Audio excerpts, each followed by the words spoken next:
네, 안녕하세요. 매일경제TV 이선영입니다. 네, 2021년 성장 주도주를 찾아보는 시간 오늘도 좀 마련을 했고요.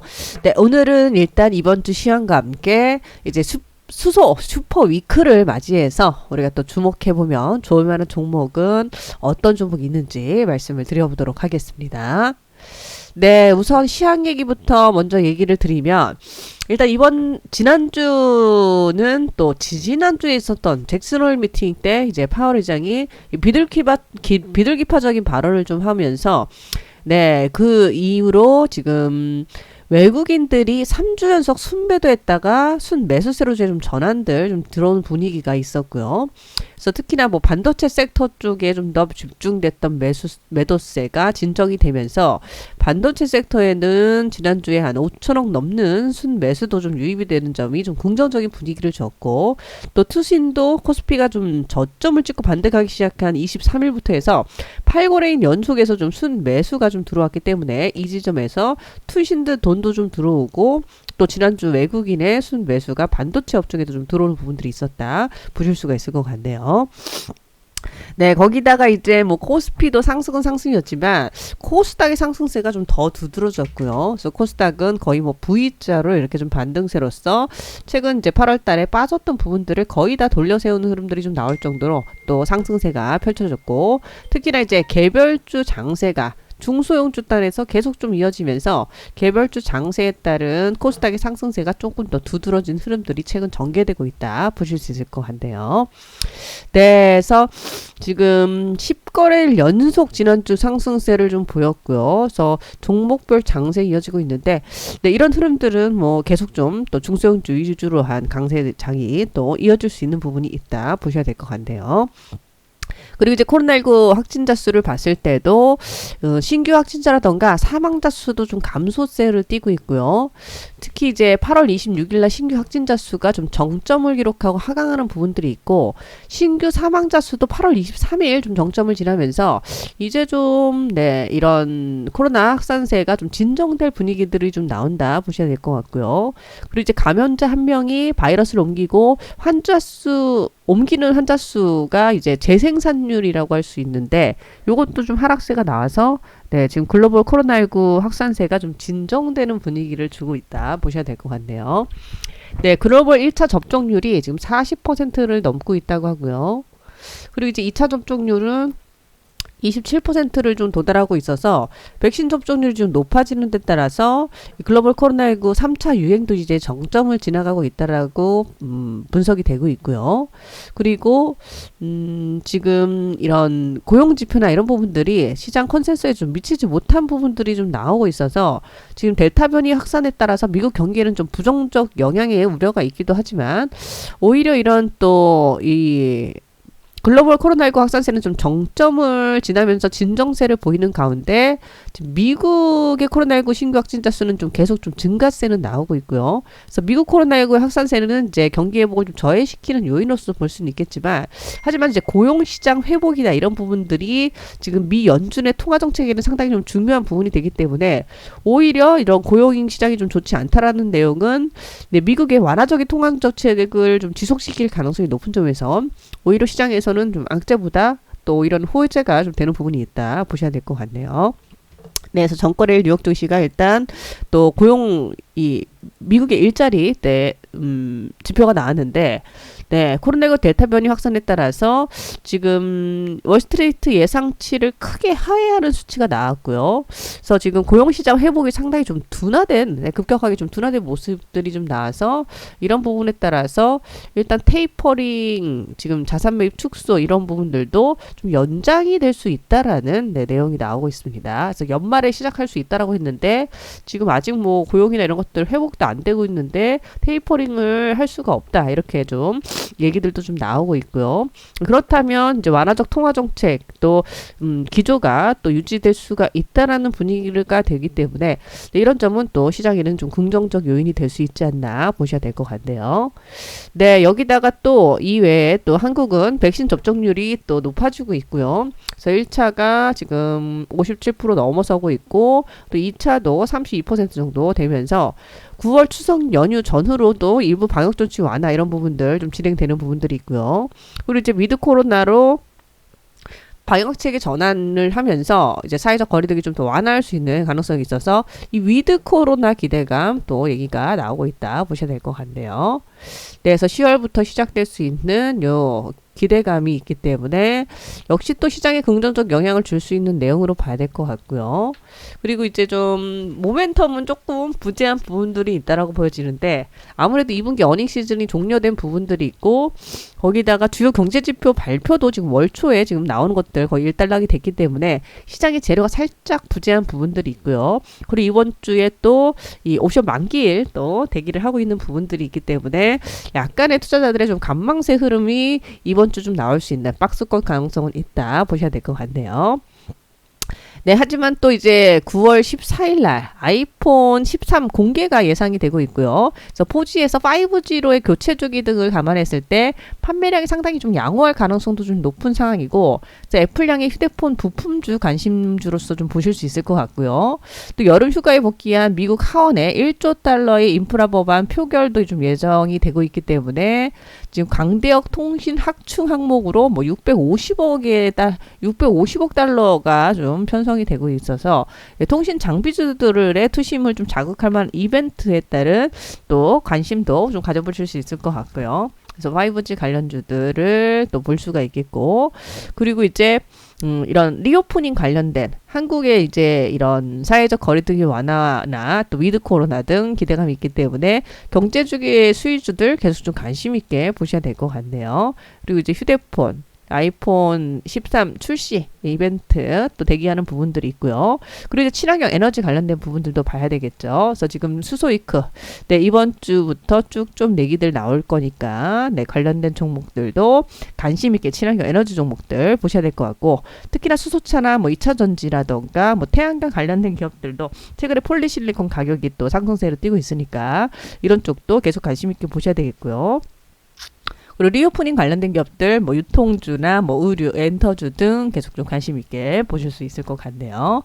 네, 그래서 콘텐츠 관련주들도 최근에 또 뭐 제이 콘텐츠를 비롯해서 뭐 넷플릭스 관련해서도 좀 수혜 기대가 있는 종목들도 괜찮고요, 사실. 또 메타버스나 이런 쪽도 사실 계속 좀 관심 있게 볼만한 좀 테마로서 좀 보실 수 있을 것 같은데, 네, 이런 쪽까지 해서 또 관심을 또 계속 가져보시면 좋지 않을까 싶네요. 네, 이렇게 해서 또 시장에 대한 내기 살짝 좀 드려봤고요.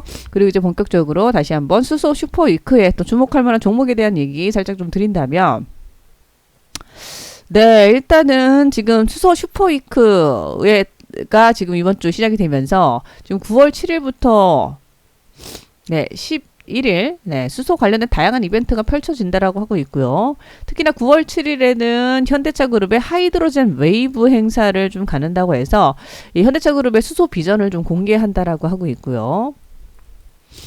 그리고 이제 9월 8일에는 현대차 그룹과 SK그룹 등을 포함한 10개 그룹 총수들이 참여하는 이 H2 비즈니스 서밋이 있는데, 네, 이 수소 비즈니스 서밋이라고 볼 수 있겠죠. 그래서 수소기업 협의체가 발족을 하게 됩니다. 그래서 그 점도 좀 긍정적인 부분이고, 그리고 9월 8일에서 11일에 있는 이 수소 모빌리티 플러스 쇼에서 150개 기업의 혁신 수소 기술력을 선보인다라고 하고요. 수소 모빌리티와 수소 충전 인프라, 뭐 수소 에너지 분야에서의 12개국이 154개 기업이 참여를 하고 기관들도 참여를 하면서 이제 국내는 현대차, 네, 그리고 포스코 그룹, 네, SK 그룹, 또 두산 그룹, 또 효성 그룹, 코오롱 그룹 등이 참여를 하게 되겠고요. 그러면서 해외는 뭐 에어 리퀴드가 프랑스에서, 또 미국은 에어 프로덕츠가, 또 오스트리아는 AVA가 같은 등의 주요 업체들의 참가가 있다라고 보실 수 있겠네요.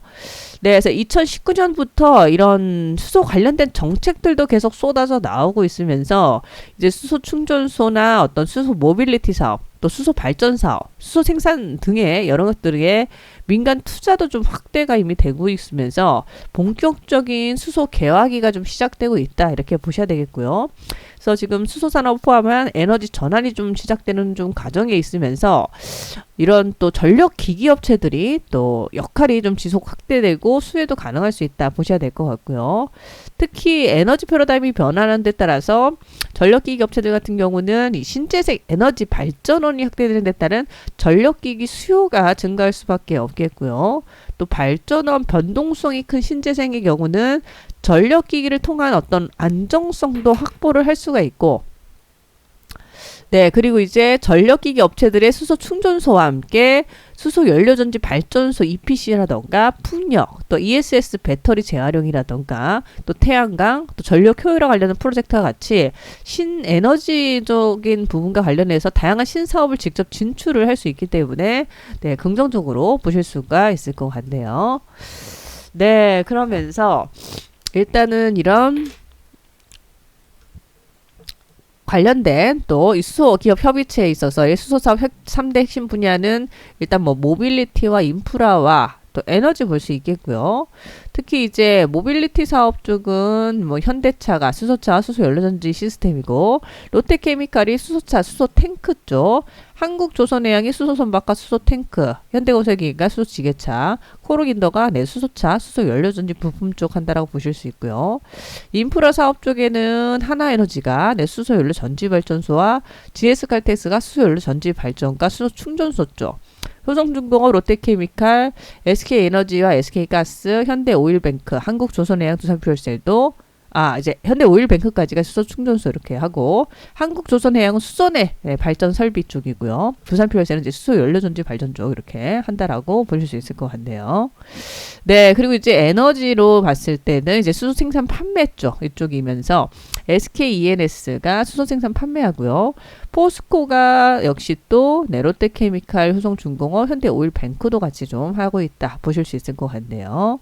이런 종목들을 다 좀 관심 있게 사실 볼 수 있고요. 근데 이 중에서도 지금 얘기하고 있는 전력기기 업체들 또 기대를 해볼 수 있을 것 같고, 그 중에서 찾아본다고 하면 관심 있게 볼 만한 종목으로 LS 엘렉트릭 보실 수 있을 것 같고요. 네, 동사가 지금 한국판 뉴딜 10대 과제에 대부분 연계되고 있는 부분이 있고, 수소 연료전지 발전의 EPC 사업도 좀 준비를 하면서 어떤 인버터라던가 PLC 등의 공장 자동화 관련된 다양한 부품 라인업을 가지고 있고요. 그리고 이제 이 초고압 송전, 이 HVDC라고 하죠. 이쪽 사업을 진행을 하고 있는 데 따라서 이 수소연료 시장 확대에 따른 수혜가 기대되는 기업으로서 보실 수가 있을 것 같네요. 그리고 그 외에는 또 현대 일렉트릭과 같은 기업도 이제 전력기기 업체로서의 좀 주목해 볼 만한 종목이 되겠고요. 네, 동사는 반월시와 국가산업단지에서 이 스마트 에너지 플랫폼 사업을 진행을 하고 있고요. 그리고 차세대 전력망이나 ESS, 또 신재생 발전 사업, 또 전기차 충전, 인프라 사업 등 진행할 계획이 있으면서 그룹 계열사 현대중공업 상장도 예정이 되고 있고요. 또 그룹사 수소라던가 또 에너지 신사업에 직간접적인 참여가 가능할 것으로 보이기 때문에 그런 점도 긍정적인 부분이다 보셔야 될 것 같네요. 네, 그리고 이제 효성중공업도 좀 더 본다면, 네, 효성중공업은 수소 충전소에서 일단 국내의 1위를 차지를 하고 있고요. 그러면서 린데와 수소 에카플랜트 공장 건설을 하고 있고, 상해전기와는 풍력 사업 관련된 사업 제휴도 좀 하고 있고요. 또 데이터 센터 사업 진행을 하면서 이런 효성 그룹사 내에서도 에너지 신사업 관련돼서도 핵심적인 역할을 하고 있기 때문에 계속 좀 주목해서 봐야 될 또 종목이 아닌가 보셔야 될 것 같네요. 네, 이외에는 또 두산 퓨얼셀 주목할 수 있겠고요. 네, 동사는 수소연료전지 반전 사업에서 역시 국내 1위 업체로서 수소연료전지 부문에서의 또 앞으로의 수혜를 기대해 볼 수가 있겠고요. 그리고 수소 충전소 적용 트라이젠 모델 상용화 진행을 하면서 2022년도에 상업화를 목표로 하고 있고, 그리고 SOFC 선박용 연료 전지라던가 수전의 국책 과제도 수행을 하면서 최근에 캐파를 증설을 진행하는 데 따른 이제 발전용 연료 전지 시장의 급성장에 따른 또 동사가 이제 또 이쪽에서의 국내 1위 업체로서 뭐 최대 수혜가 나올 수밖에 없다 이렇게 보셔야 될 것 같네요. 네, 그래서 이런 전력기기 관련된 기업들은 계속 좀 주목을 하셔야 될 것 같고요. 또 저희가 또 다른 또 리딩을 지금 주머니에서 좀 하고 있는데도 저도 지금 두산퓨얼셀하고 몰성중거 같은 기업들 지난주에 또 차익 실현도 좀 하면서 시세를 좀 최근에 내고 있는데 이런 종목들은 계속 좀 주목해서 보셔도 좀 좋지 않을까 생각이 좀 드네요. 네, 이렇게 해서 또 오늘 또 수소 슈퍼이크를 맞은 또 주목할 종목들 몇 종목들 말씀을 드렸는데 잘 참조하셔서 또 성공 투자하시기를 바라도록 하겠습니다. 네, 그럼 여기까지 진행을 하겠습니다. 네, 매일경제TV, 지금까지 매일경제TV에서 성장 주도주만 공략하고 있는 이선영이었습니다. 고맙습니다.